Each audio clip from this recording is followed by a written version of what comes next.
Բարև ձեզ սիրելի ունկնդիրներ, Վանթո Քալիքի եթերում Real Talk podcast-ն է։ Իմ հյուրն է քաղաքագետ Լիլիթ Դալաքյանը։ Բարև ձեզ Տիկին Դալաքյան։ Շնորհակալություն հրավերից ընդունելու համար։ Ուզում եմ սկսել ընտրական գործընթացներից Հայաստանում։ Ընդամենը մի քանի օր առաջ տեղի ունեցան ընտրություններ վաղ շաբաթում։ Գնահատականները բազմաթիվ են, վիճելի են, իրար շամերժ են, հակասական են, այս առումով ինչպես է գնահատում, շատերը նշում են, որ իշխանությունները տարան ջախջախի հաղթանակ, ընդդիմությունը նշում է սա Պյուրոսյան հաղթանակ էր, հա, ինչպես եք դուք գնահատում, գուցե սրա մեջտեղն է ոսկե միջինն է, իրական գետնի վրա իրավիճակը, խնդրեմ։ Դե խաղադրույքները այստեղ շատ բարձր էին, հաշվի առնելով կաթողիկոս կառավարություն, այսպես ընդհանրացնենք, հակամարտությունը, ձայները, որ նայում ենք, այո, այդքան ջախջախից չի համատած ընդդիմության հետ երկրորդ հորիզոնականի, բայց կարևոր էր հենց կաթողիկոսի աջակցությունը եւ ըստ էության Էջմիածնի բնակիչները մերժեցին։ Կարելի է այսպես ասել, նրան այսպես վստահության հարաքվեն։ Մենք հիշում ենք 2003 թվականից կխոսենք դրա մասին, այսինքն սա նրա աջակցության ցուցանիշն է Էջմիածնում, որը հոգևոր մայրաքաղաքն է հանդիսանում։ Շատ ցավալի է, սկսեցին վիրավորել բնակիչներին, իդեպ դա նման է Գյումրիում իշխանության պահվածքին։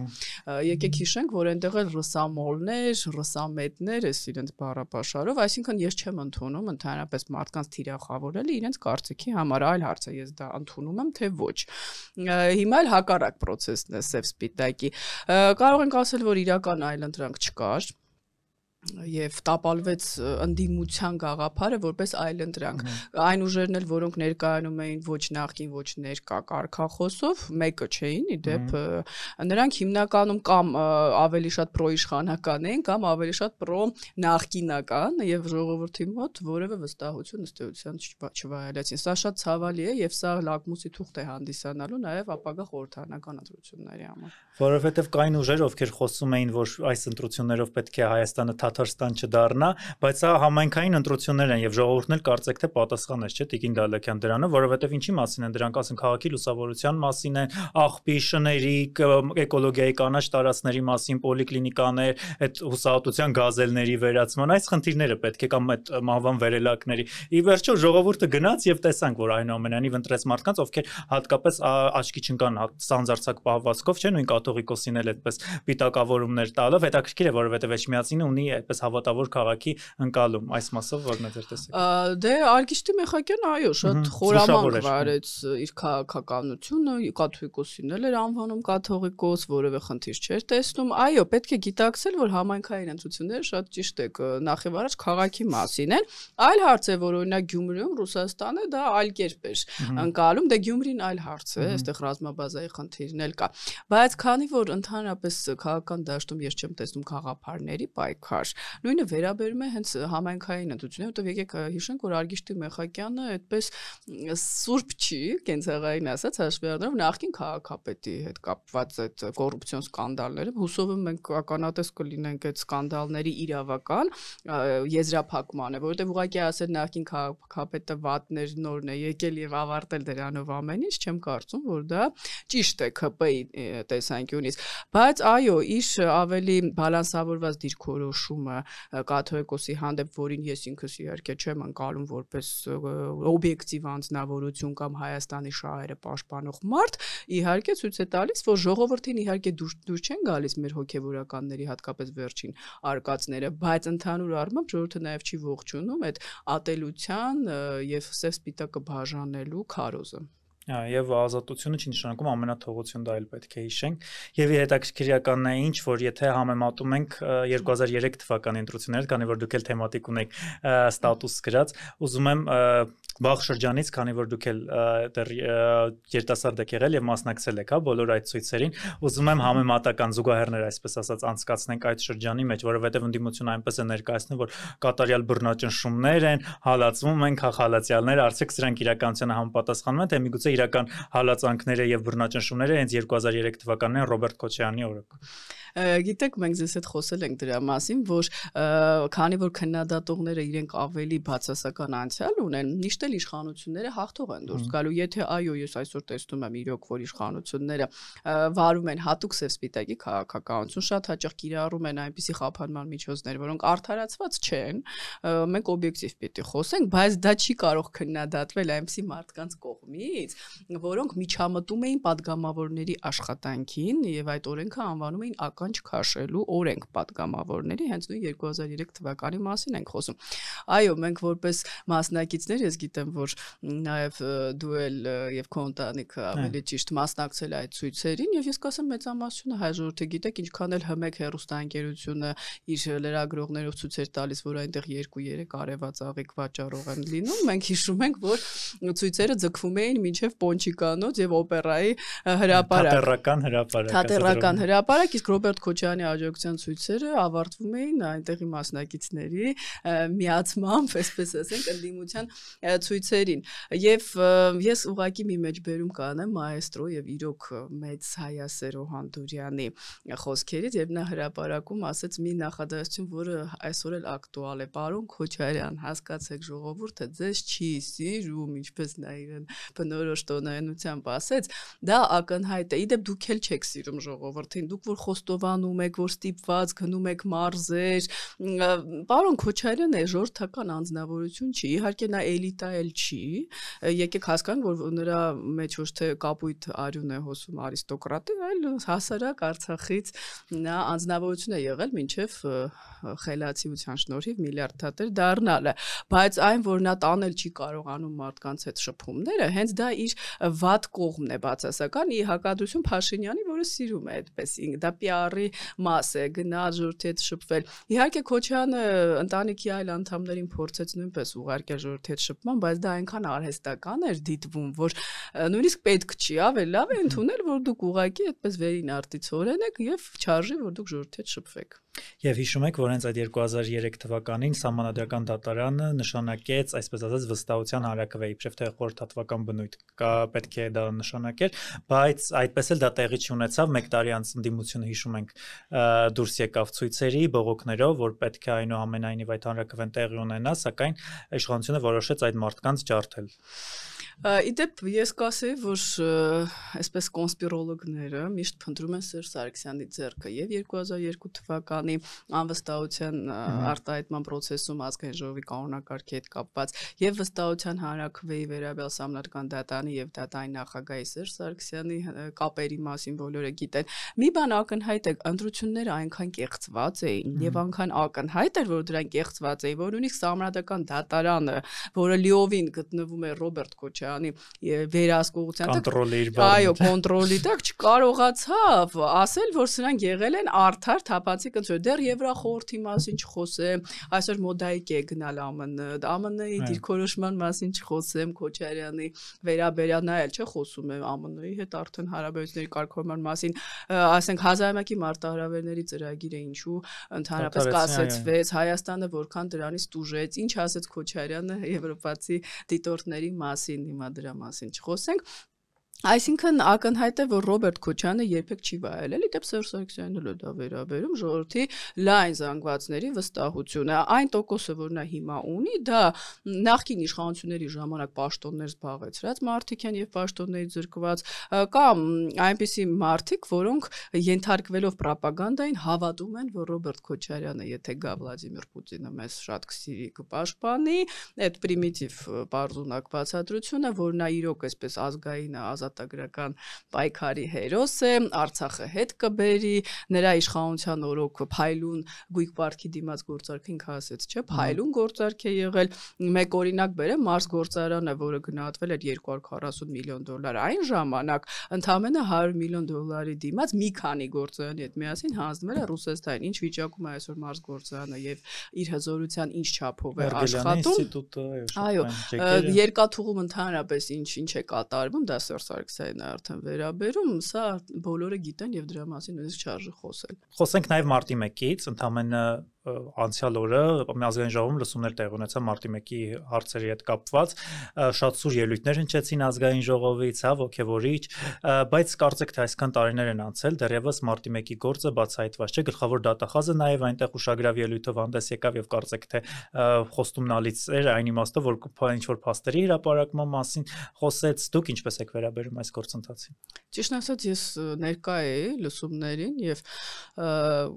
կարող եմ մի բան ասել, որ բոլորը իրենց ելույթում նշում էին, որ կան փաստեր, որ պետք է հրապարակվեն, դա գաղտնիք է, ես չհասկացա լսումների իմաստը, եթե այդպես ենք նայում,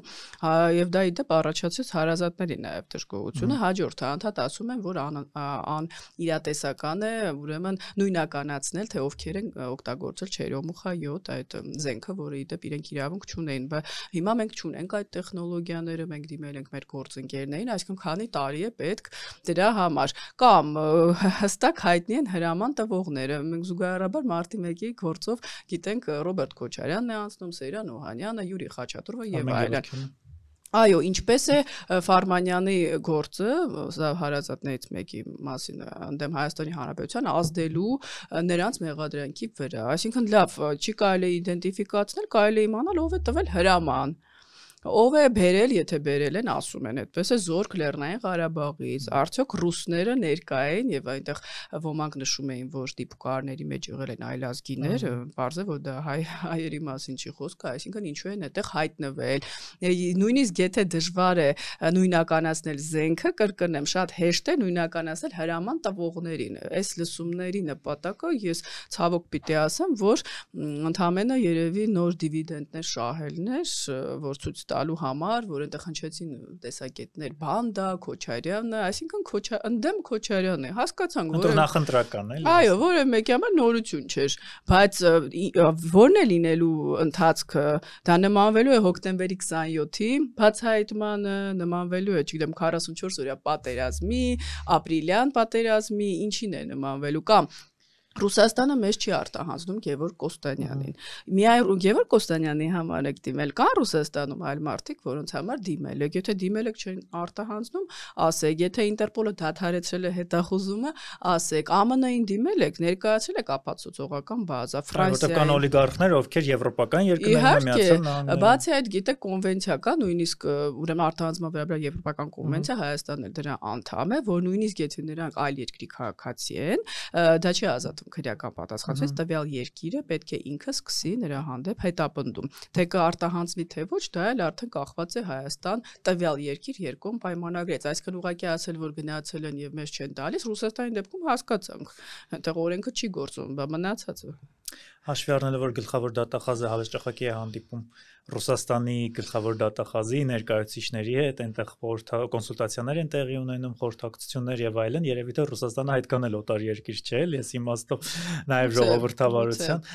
Ուզում եմ մի փոքր անցում կատարենք միջազգային օրակարգին, մասնավորապես խոսենք Էփշտեյնի գործի մասին, դուք էլ բազմաթիվ գրառումներ կատարել եք այս մասով։ Ուզում եմ հասկանալ նախ Էփշտեյնի ֆիգուրա, նա ֆինանսիստ էր ըստ էության, իհարկե այս Էփշտեյնի գործը հետաքրքիր է, որտեղ ունի մի քանի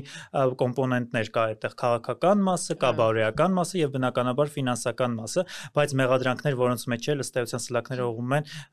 Միացյալ Նահանգների նախագահի ուղղությամբ, Դոնալդ Թրամփի ուղղությամբ, եւ սա կարող է կատաստրոֆիկ նշանակություն ունենալ նախ իր հետագա պաշտոնավարման վրա եւ առավել իհարկե նա ասում էր սա հոքսն է, այսպես ասած խայթոցն է, հա, դեմոկրատների, բայց հիմա կարծեք թե իր որոշումը փոխեց այս մասով հրապարակման, եթե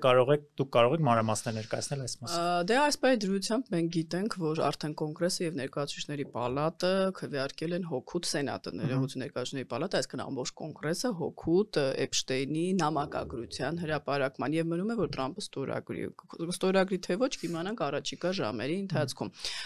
Սակայն այո, ակնհայտ է նրա չափազանց նյարդային արձագանքը, հենց նույն Տեյլոր Գրինի հետ իր հավատարիմ այսպես գործընկերուհու նրա վեճը, որ նա ասում էր, որ պետք չի ընդհանրապես դրա մասին խոսել։ Բացի այդ մենք Լավրովին խոզուկ անվանեց։ Այո, խոզուկ անվանեց, մենք տեսանք, որ ըստ էության նամակագրությունը եղել Էփշտեյնի եւ Լավրովի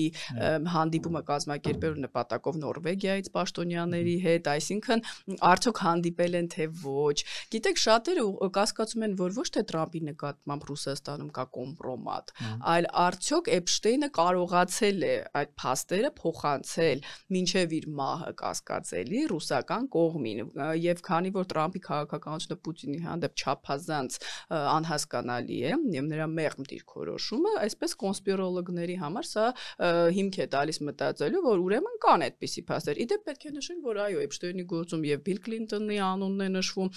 Գերմանիայի շատ բարձրաստիճան դեռ չի հրապարակվում անունները պաշտոնյաների, այսինքն այս անձնավորությունը լինելով գործակալ, բոլորն ասում են, որ Մոսադի գործակալ է եղել, դա հաստատ է,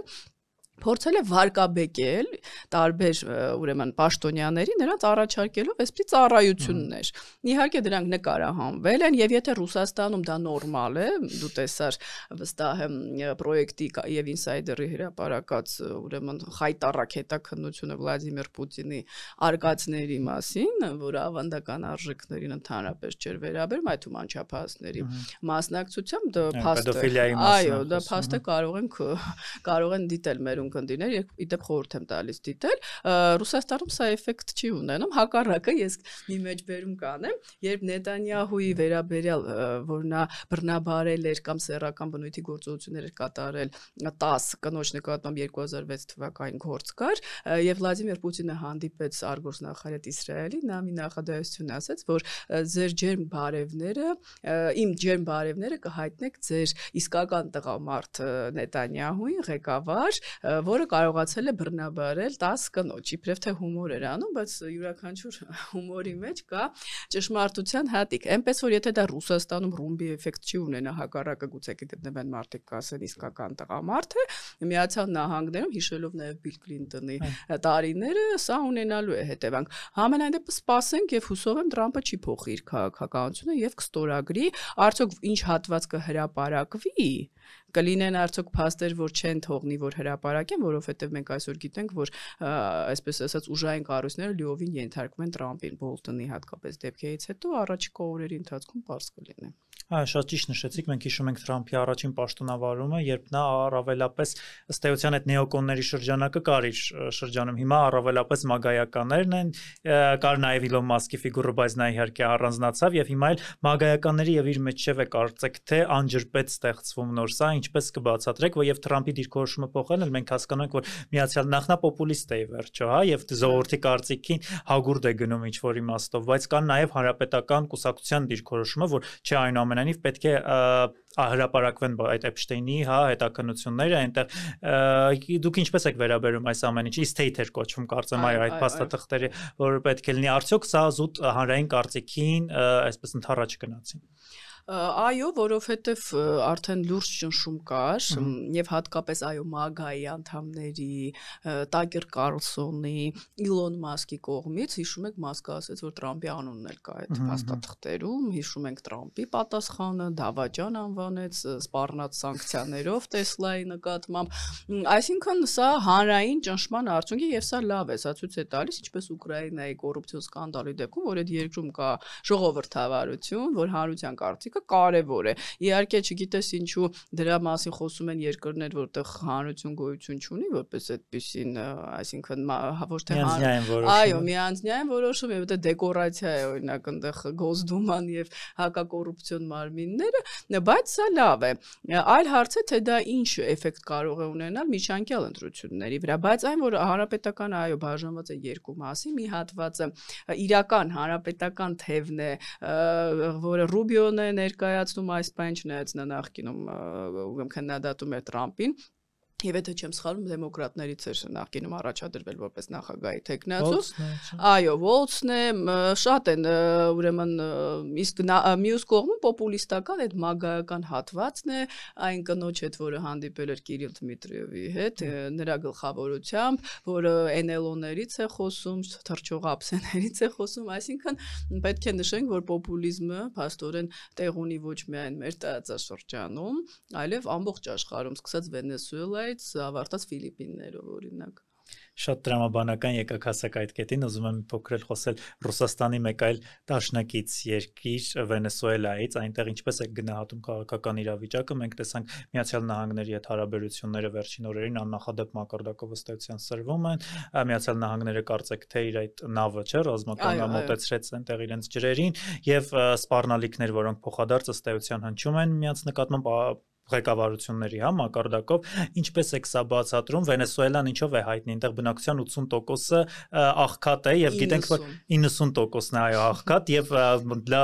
la dieta Maduro կարծեմ այդպեսի տերմին կա որ Maduro-ի դիետա է կոչվում պետք է հրախոսում է այնտեղ դիետա բայց ձեր գնահատականը որն է Ռուսաստանի դաշնակից Վենեսուելայում քաղաքական իրավիճակի իմաստով դե հրախոսում է բայց ոչ Maduro-ի համար որը ակնհայտ ավելորդ քաշի հետ խնդիր ունի ինչ վերաբերում ինչու ես իդեպ սկսում եմ մտածել որ գուցե Տրամպը գնա էսկալացիայի որպես ես Էփշտեյնի գործի հետ կապված ընթացքը կասեցվի իդեպ հնարավոր է ցանկացած էսկալացիա ես կասկածում եմ որ այնտեղ ռազմական կոնկրետ ներկայություն կլինի boots on the ground այսինքն երևի օթային հարվածներ իմ կարծիքով Վենեսուելան ինչով է կարևոր եւ ինչ ենք մենք խոսում թվում է թե հերու երկիր Լատինական Ամերիկայում սա նավթային է նոր սանկցիաների ուրեմն տրամաբանության մեջ պիտի նայել իդեպ մենք սպասենք նոյեմբերի 21-ին տեսնենք արդյոք ուժի մեջ կմտնեն այդ սանկցիաները որովհետև հայտարարված նավթային սանկցիաները ուժի մեջ են մտնելու նոյեմբերի 21-ից արդյոք Տրամպը դա վերջնական կստորագրի թե ոչ մենք կտեսնենք 1-2 օրվա ընթացքում բայց Վենեսուելան առաջինն է աշխարհում իր նավթային պաշարներով եւ Ռուսաստանը ու Չինաստանը օգտվում են այդ նավթային պաշարներից տանկերներով արտահանում են եւ հարստացնում են իհարկե նաեւ իրենց բյուջեն նաև ռազմական բյուջեն հիմա Եթե Միացյալ Նահանգները ուզում է ռուսական նավթը փոխարինել, իսկ նավթը գիտենք, որ շատ մեծ պահանջարկ ունի, եթե մի հատվածը կոպիտ ասած շուկայից հանում ես, պետք է դրա այլընտրանքը առաջարկես։ Միայն Սաուդյան Արաբիայի ավելացումը նավթի արտահանման բավարար չէ։ Բացի այդ, դա կարգելափակի ռուսական բյուջե նավթադոլարների մուտքը Վենեսուելայի նաև նավթի տեղափոխման եւ վաճառքի հետ կապված։ Այսինքն սա մեկ Վենեսուելայի նավթային պաշարներն էր կարևոր։ Իդեպ Trafficking-ի ստովել չէ բավականին թմրանյութերի դա արդեն երկրորդ երրորդ հորիզոնականում է գալիս բացի այդ իհարկե ԱՄՆ-ին դուր չի գալի իր սահմաններին ունենալ Ռուսաստանի դաշնակից դեպ դա Կուբային էլ է վերաբերում մենք տեսանք Մեքսիկայում էլ է լարվում իրավիճակը Մեքսիկան էլ ունի մեծ նավթային պաշարներ սա շատ հետաքրքիր է նաև Նիգերիայի մասին էր Տրամպը խոսում ես չեմ կարծում որ նա ուղղակի քրիստոնյաների իրավունքների պաշտպանությամբ է զբաղվում ուղղակի պետք է գիտակցել որ այս երկրներում ԱՄՆ հնարավոր հաջողությունը կապված է ինչպես դու նշեցիր խայտառակ տնտեսական վիճակի հետ որ երկիր որը աշխարհում ամենահարուստն է սև ոսկով ինչպես ասում են ուղղակի մարդիկ սովամահ են այնտեղ լինում նիհարում են եւ այդտեղի պոպուլիստ ղեկավարը դա անվանում է դիետա սա ուղղակի նոնսենս է իհարկե հասկանալի է Ռուսաստանը էլի աջակցում իդեպ շատ հետաքրքիր հարց ես քեզ էլ այդ հարցը ուզում տալ Տարօրինակ չի որ Ռուսաստանի դաշնակիցները բոլորը ինչ որ այսպիսի երկրներ են եւ ինչով են էլի գրավում Ռուսաստանին ես չեմ հասկանում Դե ինձ թվում է որ քանի որ սոցիալական առումով բավական խոցելի երկրներ են Ռուսաստանի խաղադրույքը հենց դրա վրա է որովհետեւ առավել հեշտ է կառավարել գիտենք այն հասարակությունները որոնք ունեն սոցիալական խնդիրներ եւ ինչն է Ռուսաստանը կոնկրետ Հայաստանի մասին եմ կոնկրետ խոսում այստեղ մենք գիտենք որ այսպես ասած Խոպանչիների ինստիտուտը կա որը որ գնում է այո եւ այո ոչ միայն, բայց նա այդ թվում ամենաշատը երևի թե Շիրակի մարզում գիտենք ինչքան կան մարդիկ ովքեր արտագաղթում են եւ արտագնա աշխատանքի են գնում հա Ռուսաստան եւ Ռուսաստանը սա գործիք է օգտագործում դրա համար էլ անդադ սպառնում են որ հեսա որ է սփյուռքին կօգտագործենք սփյուռքը կգա Հայաստան եւ այլն էլի այսինքն ինչ է կանելու 3 միլիոն սփյուռք կա դե Պեսկովն էլ գիտեք ուրճացնում է միշտ այդ թվերը եւ չի ասում օրինակ ԱՄՆ-ում էլ կա սփյուռքը նույն դրամաբանությամբ ԱՄՆ-ում կարող է հետ ուղարկի այնտեղի մեր սփյուռքին եւ ուզում եմ մակում քվեարկությունները հիշեցնել թե ինչպես են բոլոր այս երկրները հայտնվում Ռուսաստանի կողքին ժամանակին Հայաստանն էլ էր միշտ գիտեք Ռուսաստանի կողքին իդեպ մակում բավական հետաքրքիր քվեարկություն տեղի ունեցավ երեք ես կուզեմ մի փոքր սրա մասին խոսենք այդ Թրամփի այսպես ասած խաղաղարարի իմիջը կարծեք թե վնասվում է որովհետեւ նախ տեսանք ընդամենը 9 օր տևեց իր այդ գազայի հատվածում հաստատած հրադադարը այսօր էլ ներկայացնում է խաղաղության անվերջ ծրագրերը ներկայացնում բայց դրանք մերժվում են նաեւ ՄԱԿ-ի կողմից եւ սրանք կարծեք թե ֆունդամենտալ նշանակություն կարող են ունենալ հետագա իրադարձությունների զարգացման ասպեկտից։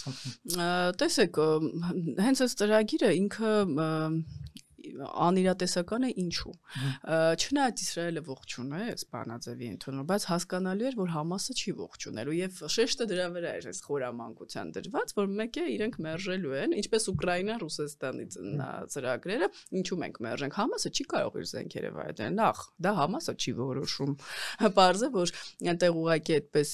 ռադիկալներ չեն էլի ղեկավարում, Քաթարը, Թուրքիան, Չինաստանը, Ռուսաստանը, այսպես իրենց պրոպորցիաները ներողություն ունեն ներկայության այդտեղի Հանրասրանց աջակցության Համասը վերջացել էր վաղուց։ Երկրորդը, եթե Համասը զենքերը վայր դնի, դա կնշանակի իր ավարտ, բայց ինչու պիտի վայր դնի, եթե Պաղեստին պետության ստեղծումը հետագայում է տեղ ունենալու, այսինքն այսպես կարող եմ բացատրել, իսկ մենք ինչ վստահություն ունենք, որ ստեղծվելու է Պաղեստին պետություն։ Եկեք չմոռանանք, որ դեռ 47 թվականին էր խոսվում այդ երկու պետության մասին ստեղծման բանաձևը, այդպես էլ չիրականացավ։ Ինչու, իդեպ, սա մեծ սխալն էր արաբական երկրների, իհարկե հատուկ չէր արվել, Իսրայելը համաձայն էր, բայց դրանից հետո մենք հիշում ենք արաբա-իսրայելական կոնֆլիկտները, եւ այսինքն այս հարցը արդեն կարելի ասել շուտով իր մեկ դարը կգլորի։ Հաջորդը այդտեղ կոալիցիայի ուժերի մասին է կոալիցիոն ներկայության, Թուրքիան ասում է, ես պարտադիր պիտի լինեմ, բայց այդքան տարի օգնել է Համասին, Իսրայելը դրան դեմ է։ Հաջորդը մենք տեսնում ենք, որ տեխնոկրատների կառավարություն պիտի ստեղծվեր, բայց արևմտյան բոլոր ԶԼՄ-ները բացահայտեցին, որ տեխնոկրատները նույն Համասի անդամներն են, ուղղակի վերնաշապիկներով, այսպես կարող ենք ասել։ Այսինքն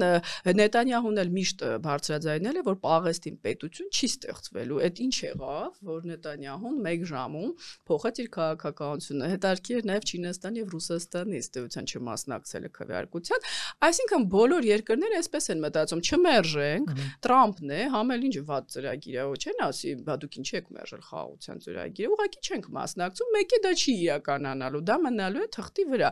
Եվ ես կասկածում եմ, որ Տրամփը հետևական է լինելու, Ռիվիերան ենք հիշում, քանի կար նա ասում էր, որ պաղեստինցիներին պետք է ընդհանրապես այդտեղից դուրս հանել Եգիպտոս, Հորդանան, ստիպում էր, որ իդեպ նրանք բացեն սահմանները։ Այսինքն այս հարցը այդպես արագ չի լուծվում, եւ վերջում սա շատ կարեւոր է, դա ժողովրդի ինքնագիտակցության վրա պիտի ազդել, որովհետեւ ոչ Պաղեստինում, ոչ Իսրայելում ժողովրդի մեծամասնությունը եւ հատկապես Պաղեստինում համաձայն չի գոյատևել խաղաղ մյուսի հետ, որովհետեւ մենք տեսնում ենք, որ Համասը ըստ էության շարունակում է աջակցություն վայելել, եթե ոչ մեծամասնության պատերազմից հետո, բայց ձայներով են ընտրվել, չէ՞, այսինքն ռադիկալիզացումը չի կորել որևէ տեղ։ Աբասի իշխանությունն էլ այդքան պոպուլյար չի։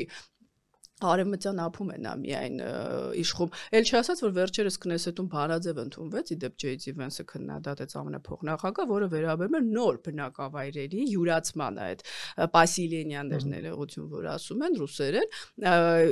որը նշում էր, որ արևմտյան ափը նույնպես պետք է միացնել Իսրայելին։ Հիշում եք այդ բանաձևը Քնեսետում ընդունված, իսկ Նետանյահուն հենց այնպես որևէ բանաձև, չնայած նա դեմ էր խոսել այդ բանաձևին, չի ընդունի։ Այսինքն սա դեռ երկար այս process-ը շարունակվելու եւ խաղաղությունը մերձավոր արևելքում ես մոտակա նույնիսկ ասեմ տասնամյակներում չեմ տեսնում։ Իդեպ հետաքրքրական է Միացյալ Նահանգների, այսպես ասած, ավանդական, իհարկե նրանք իզոլյացիոնիստ են եւ դա էլ կալվում է, չնայած ինչքան էլ ասեն իզոլյացիոնիստ են, տեսնում ենք ոնց են հիմա նախ Կուբայում, Վենեսուելայից սկսած վերջացրած այդ 9 կոնֆլիկտները, որոնք Թրամփը իբրև թե հաշտություն մտցրեց բոլոր այդ պետությունների մեջ, սկսած Թայլանդից ու Կամբոջայից մինչև Հայաստան եւ Ադրբեջան, այդուհանդերձ ուզում եմ ձեր տեսակետը իմանալ, որտեղ նույն Էփշտեյնի հետ կապված էլ ասում էին, որ նա Մոսադի գործակալ է, հիշում եք սրա հետ կապված եւ հիմա ինչ որ նորակացեք թե նոր հակասեմիտական չէ, տրամադրությունների մեջ են, այդպես գեներացնելու մեջ են մեղադրում։ Ձեր վերաբերմունքը ո՞րն է այս Միացյալ Նահանգների խմորումների։ Գիտեք, Էփշտեյնի վերաբերյալ որ նա Մոսադի գործակալ է, ոչ միայն այդ մագա շրջանակներն են ասում, նաեւ անկախ վերլուծաբաններն են դրա մասին խոսում եւ եկեք ասենք, որ շատ դժվար է հասարակ անձնավորությանը բոլոր երկրների պաշտոնյաների հետ կապ հաստատել։ Սա մեղմ ասած տարօրինակ է, նման է այդ կոռուպցիոն սխեմային Ուկրաինայում, որտեղ Ձիրկաչը մենք տեսանք, որը FSB-ի գործակալ է եւ պարզված գործակալ ԱՄՆ-ում, այո, նա դեռ մեծ ազդեցություն ունի, ուրեմն էներգետիկայի վրա Ուկրաինայի։ Տեսեք, ինչ վերաբերում է Պակիստանի, այնտեղ շատ բարդ իրավիճակ է։ Մենք տեսնում ենք ահաբեկչություններ, որը կապված է Թալիբանի կողմից ֆինանսավորման հետ եւ պարզ է, որ այդ տարածաշրջանում դեռ երկար խաղաղություն չի լինելու, իսկ այն որ Պակիստանի եւ Հնդկաստանը միջուկային գերտերություններ են եւ երբեք էլ չէին պատերազմելու, ասաց Հնդկաստանի ղեկավար Մոդին, դեպ դա Տրամփին դուր չէր եկել եւ նա սկսեց խոսել սանկցիաների մասին։ Մոդիի հանդեպ ընդհանուր առմամբ լրջությունը այսօր բացակայում է, կարող ենք այսպես ասել, միջազգային ասպարեզում, որը առավել խոցելի է դարձում հենց Հայաստանի նման երկրները։ Մենք հաջորդ այս հաղորդումը ուզում եմ առաջարկել խոսենք հենց տնտեսական հնարավոր ուրեմն սանկցիաների մասին, որը վերաբերում է ԱՄՆ-Ռուսաստան հարաբերությունների հնարավոր լարմանը, եւ եթե ընդունվի այդ օրինագիծը, որը վերաբերում է Ռուսաստանի նավթի, ուրեմն գազի վաճառքին, Հայաստանը ինչ իրավիճակում է հայտնվելու, արդյոք մենք Լուկոյլի նկատմամբ տեսանք սանկցիաները Մոլդովայի օրինակ։ Այո, Մոլդովայի օրինակը, որ այնտեղ ըստ էության այդ ինքնաթիռների վերալիցքավորումը պարալիզացված է։ Հայաստանը որտեղից պիտի ուրեմն գնի գազ եւ նավթ, եթե շարունակելու է գնել, մեր հանդեպ կիրառվելու են սանկցիաներ, թե ոչ, Իրանը ցավալիորեն կարծես ինքն էլ է գնում սանկցիաների ճանապարհով եւ գտնվում է սանկցիաների մեջ։ Մնում է Ադրբեջանի տարածքով ստանալ, բայց Ադրբեջանը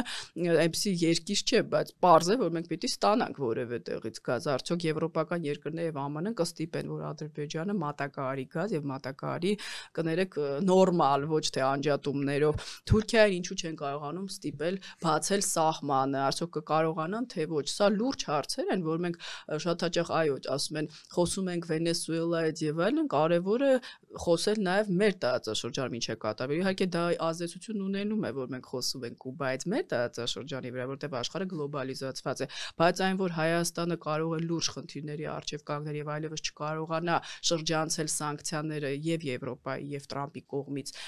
դրված Ռուսաստանի վրա, հնարավոր դրվելիք, սրա մասին պետք է անպայման խոսել։ Դեպի լրումն ձեր ասացին, նույն Վենեսուելայի հետ կապված էլ կան տվյալներ, որ շուրջ 7 միլիոն մարդ արտագաղթել է այս ծամոթից, որից ասում ենք ինչով է նման Հայաստանին, օրինակ Ռուսաստանի դաշնակիցներ էլ, եւս մեկ բաց մենք տեսանք նաեւ այսպես ասած SVO-ն շակերտավոր, հատուկ ռազմական գործողությունը, որ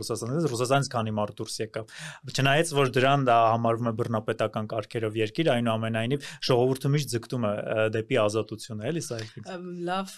վերլուծաբաններից մեկը մեր հայ մի նախադասություն ասաց, ինչքան էլ դուք բողոքեք դեմոկրատիայից, որ արևմուտքում վատն է, այո, ժողովրդավարությունը, ինչպես ասել են, լավագույն կառավարման մեթոդն է, որին այլընտրանք դեռ չկա իր թերություններով հանդերձ, բայց հակառակ կողմից դեպի Ռուսաստան արտագաղթում տեղի չի ունենում, Ռուսաստանից է տեղի ունենում եւ սա արդեն ցույց է տալիս, որ ինչքան էլ ուժ փորձեն կիրառել, դա կարճաժամկետ ռազմավարություն է, մեկ է երկարաժամկետ առումով, իդեպ սովետական միության փլուզումը հենց դրա ապացույցն է եւ ընդհանրապես իմպերիաների կայսրությունների բռնի ուժով ժողովուրդների ստիպել ենթարկվել, դա իհարկե կարող է կարճաժամկետ էֆեկտ ունենալ եւ միլիոնավոր մարդկանց կյանք խլել, բայց ի վերջո ազատության ժամանակն է գալու, ազատության ոչ թե քաոսի դեպ։ Շնորհակալություն Տիկին Դալաքյան, շատ հաճելի էր։ Ես եմ շնորհակալ։ Իմ հյուրն էր քաղաքագետ Լիլիթ Դալաքյանը, կհանդիպենք։